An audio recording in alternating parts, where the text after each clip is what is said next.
Кайырлы күн, қазақ елі. Мыңбақ жалпы орта білім беретін мектебіне қош келдіңіздер. Менің аты-жөнім Кашгариева Жібек Ерғалиқызы, 10 сынып оқушысы, оқу озаты. Мектеп парламенті өзін-өзі басқару ұйымының президентімін. Сіздермен бірге мектептің тарихына қысқаша шолу жасай отырып, мектепті түлеп ұшқан, қазіргі таңда еліміздің өсіп-өнуіне үлес қосып жүрген бірегей тұлғаларымызға, әрі озат оқушыларымызға тоқталып өтетін боламыз. Мектебіміздің іргетасы 1932 жылы қаланған. 1932-1951 жылдары бастауыш, 1951-1957 жылдары 7 жылдық, 1958 10 жылдық мектеп, 1991 жылдары 11 жылдық орта мектеп жұмысын жалғастыруда. Проектілік қуаты 320 балаға ыңғайланған мектеп іргетасы қаланғаннан бастап қазіргі уақытқа дейін мектеп директорлары 1932-1952 жылдары Альшанский, 1953-1956 Қасенғазин Ғаббас Қасенғазыұлы, 1956-1960 Ақатаев Махмұт Ақатайұлы, 1960-1964 Бейсенов Зейнолла Омарұлы, 1965-1968 Жаманов Кәкен Берікқұлұлы, 1968-1973 Нұрхайдаров Надир Нұрхайдарұлы, 1973-2005 Денжуманов Тілеуғазы Омашұлы. 27 маусым 2005 жылдан бастап қазіргі таңға дейін мектеп директоры Денжуманов Ерлан Тілеуғазинович. Бүгінде шағын жинақталған мектебімізде біздерге сапалы білім мен саналы тәрбие беріп жатқан білімді, білікті ұстаздарының саны 21. Оның 12-сі педагог зерттеуші, 4-еуі педагог сарапшы, 3-еуі педагог модератор, 7-еуі магистр. Оқушылар саны 103. Осы оқушыларымыздың толыққанды білім алуына мектебімізде барлық жағдай жасалған. Туған жерге тағзым демекші, мектебімізде бітірген түлектердің демеушілігімен ашылған заманауи жабдықталған кабинеттерді көрсетіп өтейін. Бұл біздің тарих кабинетіміз заманауи жабдықталған және де Семей полигон жабылуына атсалысқан біздің жерлесіміз Кариева Мантай Төлеуханұлының сыныптастары бізге әдемі өздерінің бітіргеніне 50 жылдықтарына орай ашып берген заманауи жарық әдемі кабинетті ашып берген болатын. Бұл математика кабинеті. Бұл кабинетті мектебіміздің түлегі Денжуманова Ғайни Омашқызы, Астана қаласы Макс Фарм компаниясының директоры, меценат. 2015 жылы өзінің әкесі Ұлы Отан соғысының ардагері, ауылымыздың ардақты азаматы Денжуманов Омаш атына заман талабына сай заманауи кабинет ашып берді. Киелі Шаңырақта білім алған алтын белгі үздік аттестат иегерлерінің саны аз емес. Еліміздің түкпір-түкпірінде әртүрлі қызмет саласында абырой атақ пен қызмет атқарып жүрген аға-апайларымыз да жеткілікті. Мектебіміздегі ел ертеңді білімді ұрпақ үлгі-өнеге тақтасында күнделікті ой салып, жүрегімізге мақтаныш ұялатады. Мырзабекова Гүлнар Саркытказиновна, медицина ғылымының докторы, профессор, акушер, гинекология эксперті. Орбасов Сайын Молдағалиұлы, саясаттанушы, саясаттану ғылымдарының докторы, профессор. Кариева Мантай Төлеуханұлы, аға оқытушы, ғалым, практик, желтоқсаншы, ядролық апаттарға қарсы Невада Семей қозғалысының Павлодар облысы бөлімінің басшысы болған. Асылбеков Ерлан Мырзабосынович, жоғарғы категориялық хирургия бөлімінің меңгерушісі, медицина ғылымының кандидаты. Денжуманова Ғайни Омашевна, Астана қаласы Макс Фарм ТО-ның бас директоры, меценат. Уажанова Рошангүл Уланғазиевна, техникалық ғылымдарының докторы, доцент, Ресей жаратылыстану академиясының профессоры. Жақыпаев Аскар Шакенович, Қазақстан Республикасы Ауыл шаруашылығы министрлігінің ветеринарлық бақылау және қадағалау комитетінің төрағасы және Қазақстан Республикасының бас мал дәрігері инспекторы. Денжуманова Раушан Тілеуғазиновна, химия ғылымдарының кандидаты, доцент. Құрманғалиев Саян Тұрғалиұлы, Қазақстан Республикасы Ауыл шаруашылығы министрлігінің ветеринариялық бақылау және қадағалау комитетінің басқарма басшысы. Умбетов Тархан Каблашевич, полковник, радиоэлектроника және байланыс әскери инженерлік институтының бастығының тәрбие және идеологиялық жұмыстар жөніндегі орынбасары, тәрбие және идеологиялық жұмыстар басқармасының бастығы. Барышев Ержан Мұратбекович, Абай облыстық мал дәрігерлік басқармасының басшысы. Армысыздар, менің қымбатты ұстаздарым. Сіздердің алдарыңызда басын июші, сіздерге сәлем беруші Мұхаммедқалиев Сейітқожаұлы деп білерсіздер. Мен Аягөз ауданы Мыңбұлақ орта мектебін 1989 жылы аяқтадым. Мектепті бітіргенден кейін бір жыл ауылда жұмыс істеп, 1990 жылы мемлекеттік Семей медициналық институтын оқуға түстім. 1996 жылы аталмыш институтты бітіріп, 97 жылы тәжірибеден өткеннен кейін дәрігерлік дипломды қолыма алдым. Міне сол дәрігерлік тәжірибем әлі үзілген жоқ. Қазір міне 25 жылдан асты дәрігерлік жұмыс атқарудамын. Соның ішіндегі менің негізгі атқарып жүрген жұмысым бұл жүрекке және тамырға ота жасау, диагностикалау, сондай жұмыстармен адамның өмірін ұзарту, адамдарға көмектесу, яғни науқастанған, сырқаттанған адамдарға көмектесу, сондай жақсы ниетпен жұмысымызды атқарып келе жатырмыз. Адамның адамгершілігі жақсы ұстаздан демекші, сіздер берген тәлім, тәрбие міне маған өмір бақи, өмір бойғы қаз жолымда азық болып келе жатыр. Қымбатты менің ұстаздарым, сіздердің алдарыңызда мен басын деймін. Осы біздің Мыңбұлақ орта мектебі шығарған шәкірттері әрқашанда жолдары ашық болып, тек біздің халқымызға, біздің отанымызға өзінің пайдалы игі істерін тигізетін азаматтарды көптеп тәрбиелесе деп ойлаймын. Сәлеметсіздер ме, құрметті қауым, құрметті достар. Мен Тукенова Ләйла Мұратбековна, Абай облысы Аягөз ауданы Мыңбұлақ орта мектебін 1991 жылы бітірген түлегімін. Ұстаздық еткен жалықпас, үйретуден балаға демекші, менің осы математик болуыма себепкер болған алғашқы ұстазым Смагулова Мейрамгүл Серқазиевнаға мың алғысымды айтамын.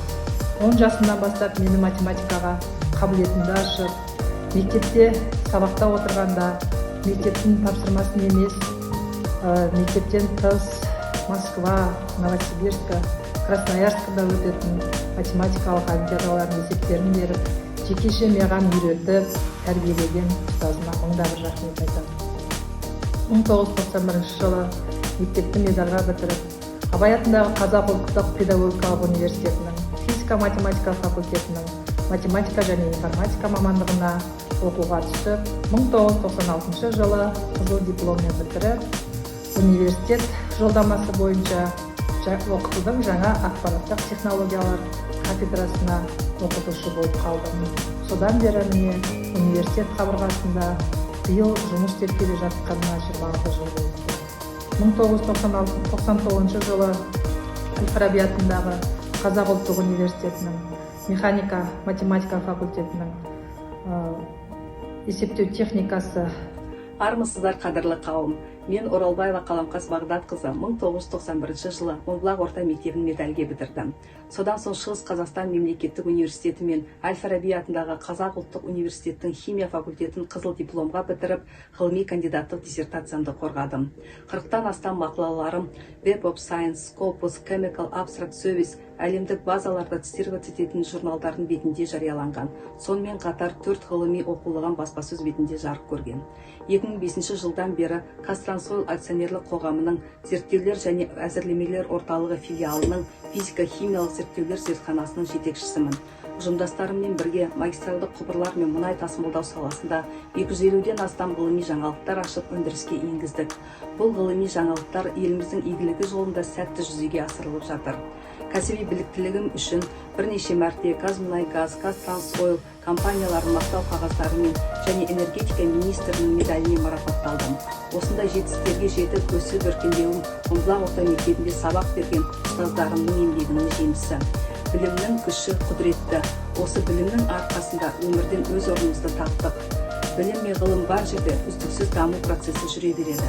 Сапалы білім мемлекетіміздің дамуының алғы шарты. Себебі еліміздің болашағы жақсы дәрігерлер, ғалымдар, ұстаздар, инженер сияқты барлық мамандар осы мектеп қабырғасынан шығады. Құрметті ұстаздар, шәкірттеріңіздің махаббаты мен құрметіне бөлене беріңіздер. Мерейлеріңіз үстем болсын. Сәлеметсіздер ме? Менің аты жөнім Ерғазина Марал Жүнісбекқызы. 1992 жылы Семей облысы Аягөз ауданы Мыңбұлақ орта мектебін бітіріп, Алматы қаласындағы медицина институтына қабылдандым. 1997 жылы Санжар Жапарұлы Асфендияров атындағы Қазақ ұлттық медицина университетінің стоматология факультетін бітірген соң, университет құрамындағы гистология кафедрасына жұмысқа қабылдандым.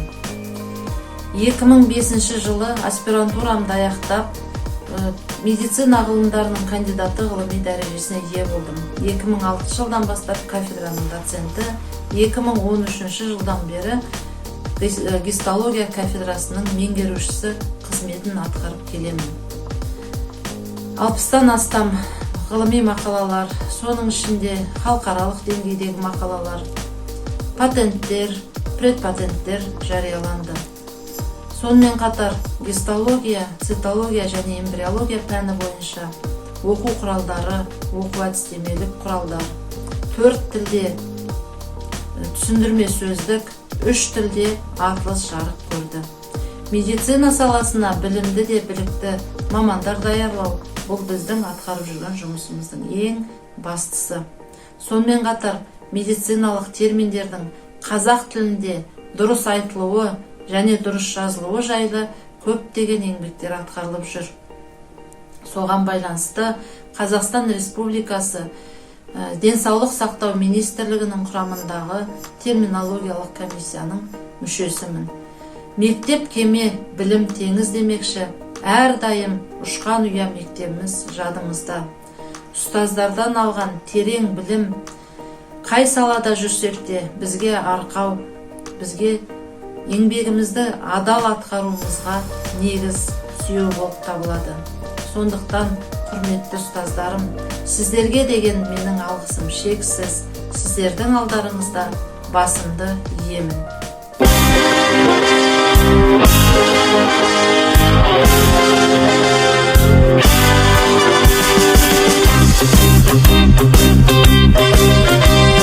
Самарға шыққан оғын сынаған күлімдей тұрып.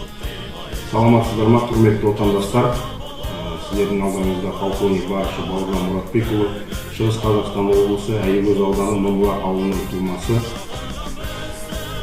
Сол Мыңбұлақ ауылының орта мектебін түлегімін. 1996 жылы Мыңбұлақ ауылының орта мектебін бітіріп, әскери қатарға қосылып, Алматы қаласындағы Қазақстан Республикасының ұлттық қауіпсіздік комитетінің академиясын, оның ішінде ішкі әскерлер факультетін бітіріп, одан кейін ары қарай әскери қызметімді атқардым. Әскери қызмет бойынша Ресей Федерациясының қарулы күштерінің академиясы Фрунзе атындағы 2017 жылы бітірдім. Алтын белгіге бітіріп, Ресей Федерациясының президенті Владимир Владимирович Путиннің қолынан алтын белгі алдым Кремльде. Одан кейін 2020-2022 жылдары Ресей Федерациясының қорғаныс министрлігінің академия, генерал штабтық академиясын бітірдім. Магистр. Бүгінгі күні Қазақстан Республикасының ұлттық ұланының орталық өңірлік қолбасшылығының 65-05 құрама командирінің лауазымындамын. Осы жетістіктерге жеткеніме біріншіден рахметімді айтатыным осы өмірге әкеліп тәрбие берген ата-анама. Одан кейін Мыңбұлақ орта мектебінің ұстаздары оқу кезінде мектепте ол мектептің директоры болған Динжуманов Тілеуғали Омашұлы, ол кісі басқарған мұғалімдер ұстаздар ұжымы, қазіргі күнде сол ұжымды басқарып отырған Динжуманов Ерлан Тілеуғалиұлы, ол кісімен бірге еңбектері өте зор ұстаздарыма қазіргі күнде өздерінің бар күштерін салып жасөспірімдерге, оқушыларға беріп жатқан білімдеріңіз, еңбектеріңіз арта берсін. Сіздердің еңбектеріңіз өте зор, құрметті ұстаздар. Біз сіздердің еңбектеріңізді ақтауға тырысамыз. Осы біздің жетістікке жетіп жатқандарымыз, лауазымдарға тағайындалып жатқандарымыз сіздердің еңбектеріңіздің арқасы. Еңбектеріңіз жана берсін, дендеріңізге саулық тілеймін, бастарыңызға амандық, отбасылық бақыт тілеймін, бала-шағаларыңыздың қызығын көріп, осылай оқушыларымыздың жетістіктерімен қуанып жүре беріңіздер. Әрдайым аман болыңыздар, еліміз тыныш болсын, халқымыз аман болсын, елімізді басқарып отырған президентіміз жасай берсін. Саламатсыздар ме? Мен Мади Мұхаммедқали Мұратжанұлы, Абай облысы Аягөз ауданы Мыңбұлақ ауылының тумасымын. Сол ауылдың мектебін 1980 жылы барып, 1990 жылы тамамдап, сол ауылдан бітіріп шыққан сол ауыл мектебінің түлегімін. Одан кейін жоғары оқу орнына түсіп 96 жылдан 2005 жылға дейін Семей қаласының Шәкәрім атындағы университетте оқытушы болып істедім. Одан бердім 2005 пен 2019 аралығында Қазақстан Республикасы Ішкі істер министрлігіне қарасты Семей заң колледжінде оқытушы болып істедім. Сол жерде кафедра басшысы болдым. 2019-дан 2022 аралығында сол Семей қаласындағы спорт колледжінің директордың орынбасары қызметін атқардым. Қазіргі таңда осы 2022 жылдың маусым айынан бастап Аягөз қаласының политехник колледжінің директор қызметін атқарып жатқан жайымыз бар. Және де сонымен қатар мен спорттың үш түрінен спорт шеберімін.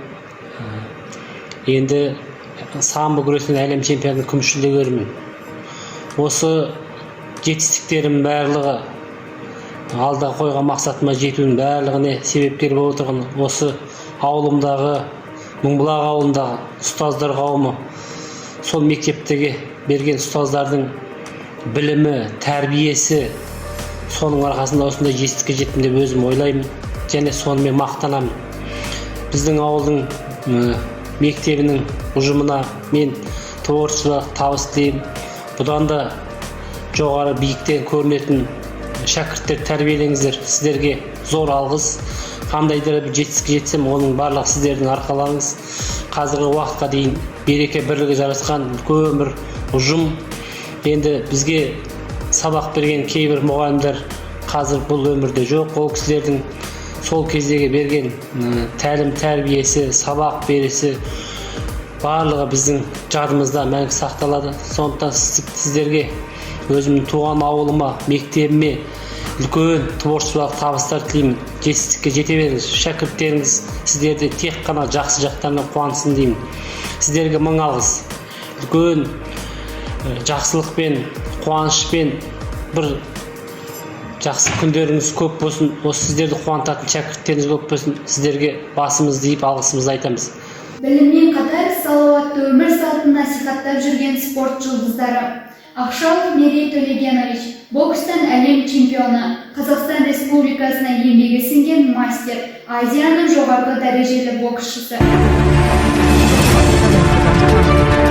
Мен Нұрсұлтанов Мейірім, Шығыс Қазақстан облысы Аягөз ауданы Мыңбұлақ ауылының тумасымын. Кәсіпқой бокстағы 14 жекпе-жек өткізіп, барлығында жеңіске жеттім. Қазіргі таңда Қазақстан Республикасының еңбек сіңірген жаттықтырушы Марат Жакиевтің қол астында жаттығу жасаймын. Мектебімізде аудандық, облыстық, республикалық, халықаралық сайыстардың жеңімпаздары да аз емес. Соңғы жылдары ауыз толтырып айтарлық айғанат олимпиадалық жеңімпаздары Гизатолла Тоғжан Ардаққызы мен Құдайбергенов Мәди Тілеубекұлы. Сәлеметсіздер ме? Менің есімім Тоғжан. Мен қазіргі таңда мектебінде 11-ші сыныбында оқимын. Жалпы осы мектепке қалай түстім және осыған дейін қайда оқығанымды айта кететін болсам, мен жалпы өзім Абай облысы Аягөз ауданы Мыңбұлақ ауылынан шыққан қарапайым қызбын. Қарапайым Мыңбұлақ мектебіндегі орта мектепте білім алған болатынмын. Осы мектептен бастап айған олимпиадасына қатыстым.